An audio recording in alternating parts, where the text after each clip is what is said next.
Para respuesta a esta primera pregunta es importante aclarar que las zonas de sacrificio, según Milagros Bleyer 2023, son territorios que han sido afectados por impactos negativos socioambientales, y esto se da, digamos que a partir de diferentes actividades industriales, bien sea legales o ilegales, pero que han generado como grandes impactos en el espacio, ya que han sido contaminantes y donde las ganancias económicas se han priorizado sobre la salud y el bienestar de las personas que se encuentran en el territorio. Esto ha causado abusos o violaciones en los derechos humanos. Para esto, un claro ejemplo lo hizo, pues como una investigación que lo hizo Hugo Reinert 2018. Él hizo una investigación en Ecuador y en Argentina en el que pues las zonas de sacrificio se daban y pues eran un ejemplo de esto. Abro comillas. Un ejemplo del Ecuador es, por ejemplo, el Parque Nacional Yasuni, hogar de comunidades en aislamiento voluntario o de reciente contacto,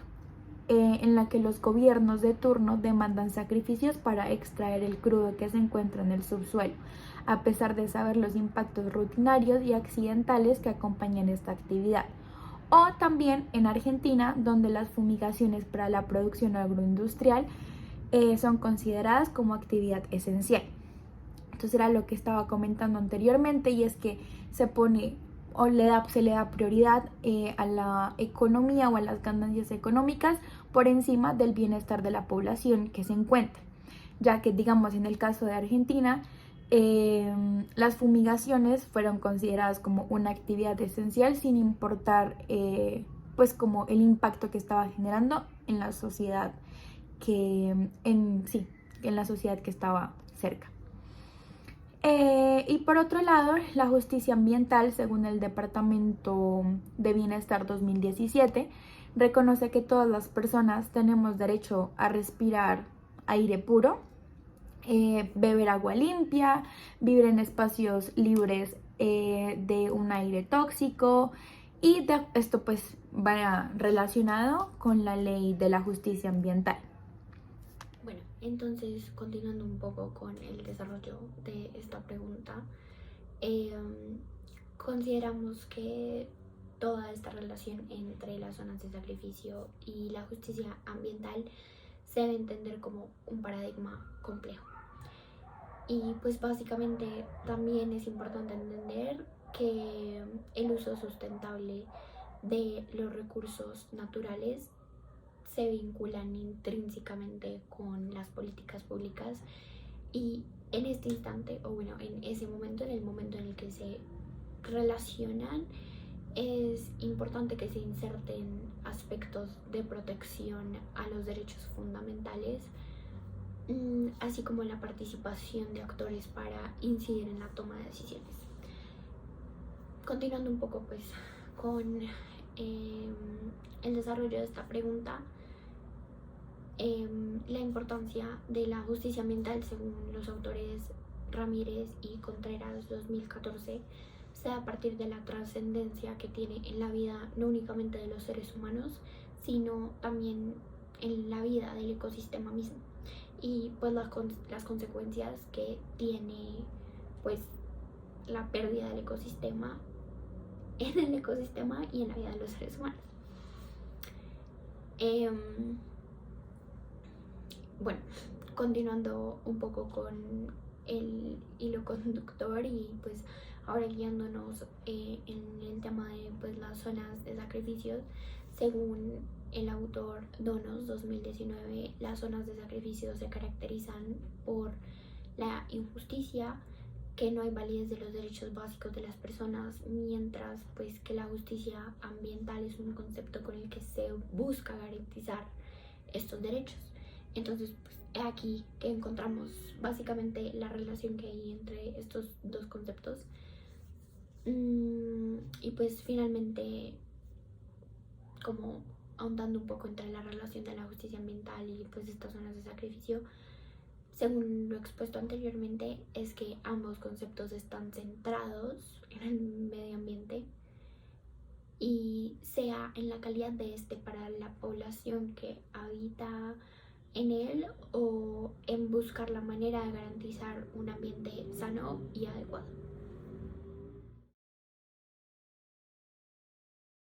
Ahora, en respuesta a la segunda pregunta, es importante mencionar que, según la FAO, en una definición establecida por la Cumbre Mundial de la Alimentación,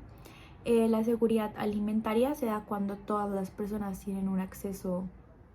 adecuado a la comida, pero este acceso debe ser físico. Este acceso debe ser físico, social y económico, pero además debe ser permanente. Deben haber alimentos seguros, nutritivos y en cantidad suficiente para cada uno de los sujetos. Además, pues deben satisfacer pues claramente las necesidades básicas nutricionales que se requiere como en una dieta básica para que el ser humano tenga un buen desarrollo mental, físico y pueda rendir de la misma manera. Y pues que este también sea como del gusto del sujeto, o sea que también haya como unas preferencias alimentarias. Por otro lado, el acuerdo de Escazú principalmente pues es un tratado entre países de América Latina y el Caribe que busca garantizar los derechos de todas las personas a vivir en un ambiente sano y al desarrollo sostenible de este ambiente. Asimismo, según el Fondo Mundial para la Naturaleza, busca que todos los ciudadanos tengan la posibilidad como de proteger los derechos ambientales para asimismo poder corregir los daños y resolver los conflictos que afecten el ambiente. O sea, básicamente también garantiza, además de garantizar como la alimentación digamos que en aspectos de la seguridad alimentaria, se busca como garantizarle a la persona que tenga la potestad de ser partícipe de poder mejorar el ambiente en el que se desarrolla. Y pues que sea como un desarrollo positivo y pues que incentive como esa participación para mejorar las cosas como que no están de acuerdo o que ellos como comunidad consideran que deberían cambiar. Bueno, pues teniendo en cuenta lo mencionado anteriormente por mi compañera, de hecho, según dos fuentes bibliográficas, es posible mencionar que ambos están basados en garantizar ciertos aspectos en la población. En primer lugar, la comida y en segundo lugar, la participación en el ambiente y el rol que juega el sujeto. Es por esta razón que, según Humboldt 2020, el acuerdo de Escazú es de gran importancia para mejorar en primer lugar la proyección de los defensores ambientales y así aumentar su participación política en la toma de decisiones medioambientales y fomentando cooperación entre países para la conservación de la biodiversidad. Asimismo, la seguridad alimentaria, según el informe del estado de la seguridad alimentaria y la nutrición en el mundo 2019, pues estima que un total de 2 millones de personas en el mundo experimentan un nivel de inseguridad alimentaria, es decir, desnutrición, por lo que este concepto permite establecer los niveles de seguridad alimentaria en el mundo. Y pues finalmente es posible mencionar que ambos conceptos están centrados en garantizar un bienestar a la sociedad, uno más enfocado en un nivel ambiental y el otro como más enfocado pues a la alimentación en las comunidades. En primer lugar, es importante mencionar que Colombia es un país muy privilegiado por la biodiversidad biológica que tiene. Además de esto, en su territorio nacional cuenta con más o menos el 10% de la biodiversidad mundial, pero esto se ha visto afectado por la deforestación, que pues ahora ha sido y es vista como alarmante y preocupante por las diferentes consecuencias que ha producido. Y actualmente se deforestan aproximadamente 300.000 hectáreas de bosque Y las causas principales de la deforestación son la expansión agropecuaria, los cultivos ilícitos, el desplazamiento de las poblaciones y proyectos de infraestructura. Pues todo esto según la WWF del 2014. Por otro lado, la deforestación pues acelera la pérdida de la biodiversidad en diferentes territorios, afecta también el ciclo del agua, degrada bosques y además contribuye en el cambio climático y asimismo pues como en la extinción de ciertas especies. Por otro lado, de acuerdo con el artículo 42 de la Ley 99/1993, se entiende, abro comillas, se entiende por daño ambiental el que afecte el normal funcionamiento de los ecosistemas o la renovabilidad de sus recursos y componentes, cierro comillas. Esto quiere decir que existen diferentes tipos de daños ambientales, según el autor Juan Carlos Henao del 2000. Por un lado está el daño ambiental pues puro y este es definido básicamente como aquel que no afecta a una persona en específico, sino pues como por otro lado está el daño ambiental consecutivo, el cual afecta a una persona en específico y puede ser sobre todo su persona o sobre bienes como en particular. Bueno, continuando con la respuesta a esta pregunta, es inevitable relacionar los problemas ambientales con el contexto histórico, político y social de Colombia, en específico con el conflicto armado. Y es evidente que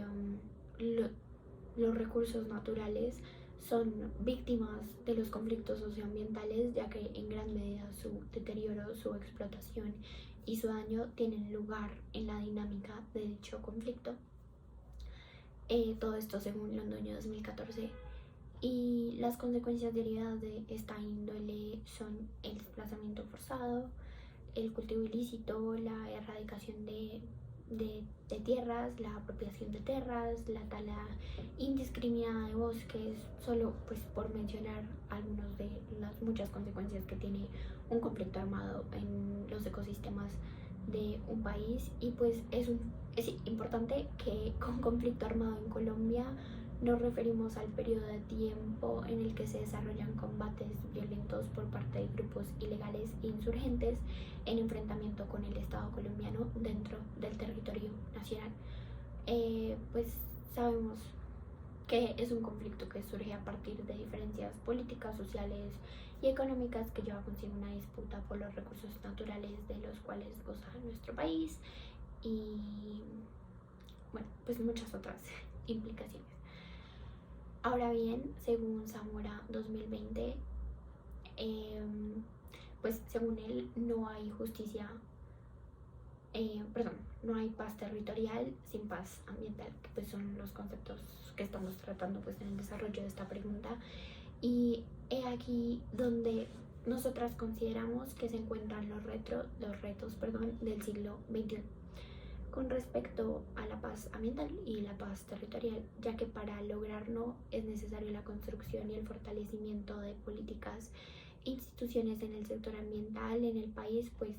hoy en día consideramos que siguen siendo muy frágiles a la hora de exigir un cumplimiento y un respeto para pues los recursos naturales. Por ahora cabe mencionar que de los beneficios que por ejemplo ha traído el acuerdo de paz al medio ambiente es que el daño directo generado por el combate pues cesó y pues este cese a este daño que se le estaba generando al medio ambiente pues permite entrar a reparar y restaurar las zonas que pues fueron mayormente afectadas. Adicionalmente, este cese del conflicto representa una oportunidad para que el Estado realice un adecuado ordenamiento ambiental e identifique y delimite los ecosistemas estratégicos, etc.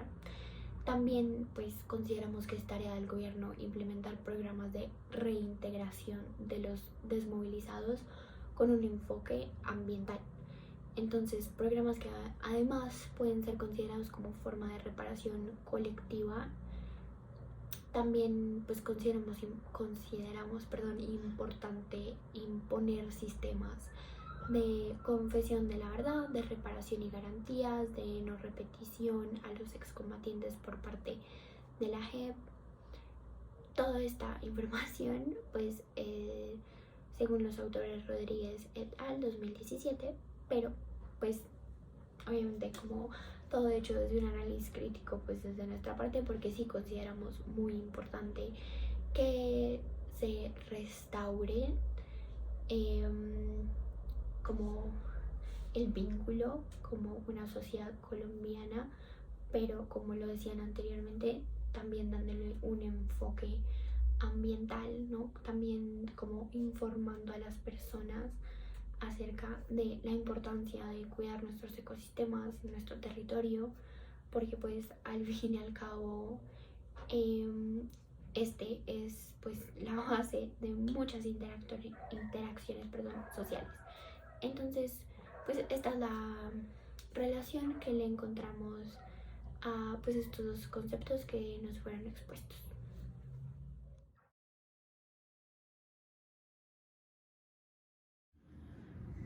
Primero que todo, nos pareció muy importante conectar el concepto de paz y ambiente. Para esto, pues utilizamos unos autores y según Conca y Dabelco del 2002, mencionan que la paz se entiende como un continuo que va desde la ausencia de conflicto hasta un punto en que la ocurrencia del conflicto violento se torna inimaginable. Según la Organización del Banco Mundial, en un artículo que sacaron en el 2020, pues básicamente se expone en este que otro problema grave es la contaminación del agua, que está degradando cada vez más la calidad de los recursos hídricos del país y está dañando ecosistemas. En muchas regiones el agua pues está tan gravemente contaminada que el simple contacto con ella pues ya es peligroso. Las cargas sanitarias que pues estos problemas en la calidad del agua imponen crean ciclos viciosos de pobreza, desigualdad y desplazamiento forzado en el territorio colombiano. Y pues básicamente esto crea otro problema, ya que en Colombia la tasa en sí de desplazamiento interno por muchos otros aspectos sociales, culturales, políticos, medioambientales, etcétera, pues es una de las tasas más altas del mundo, y la incertidumbre pluvial y el aumento de contaminación del agua están acelerando esos desplazamientos, y esto plantea obviamente una dificultad para el gobierno al momento de elaborar planes de desarrollo territorial y pues políticas inclusivas en zonas rurales.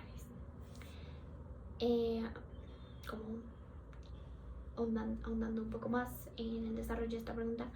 según un estudio realizado por un grupo de estudiantes del doctorado de la Facultad de Estudios Ambientales y Rurales en la Pontificia Universidad Javeriana, publicado en el 2020, pues básicamente se llega a la conclusión de que en definitiva el agua debe entenderse como un eje articulador del desarrollo social,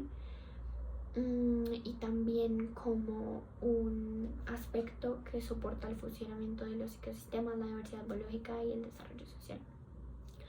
Por ello es importante guiarla hacia una gestión integral, y pues también es importante entender y tener en cuenta que a partir de ella se construyen realidades socioculturales y realidades socioecosistémicas. Entonces es importante referirse a la sostenibilidad del territorio en torno al agua y a su relación con la esfera pues, socioeconómica y cultural de las regiones a diferentes escalas, en un marco de análisis de los sistemas socioecológicos. Y todo esto permite comprender el agua no solo como un servicio, sino solo como algo que está a nuestro servicio, sino que nos invita también y nos lleva a pensar el agua como un componente fundamental para hablar de la planeación ambiental del territorio, también para pensar acerca de la estructura ecológica y de los servicios ecosistémicos. Bueno, teniendo en cuenta todo esto, es por esto que consideramos que hay una relación intrínseca entre conflictos hídricos y paz ambiental en Colombia, con respecto a una mirada guiada hacia como soluciones específicas. La construcción de la paz ambiental proporciona conocimientos relevantes a una amplia gama de profesionales en los ámbitos de la conservación de la paz, de la consolidación de la paz también. Todo esto pues guiado al medio ambiente, ¿no? Y también pues guiado como hacia la adaptación al cambio climático, la gestión de riesgos, todo esto según el autor Abrahams 2020. También un número creciente de estudios sugiere que la gestión ambiental cooperativa contribuye a la paz tanto a nivel interestatal como a nivel intraestatal. Entonces, de manera como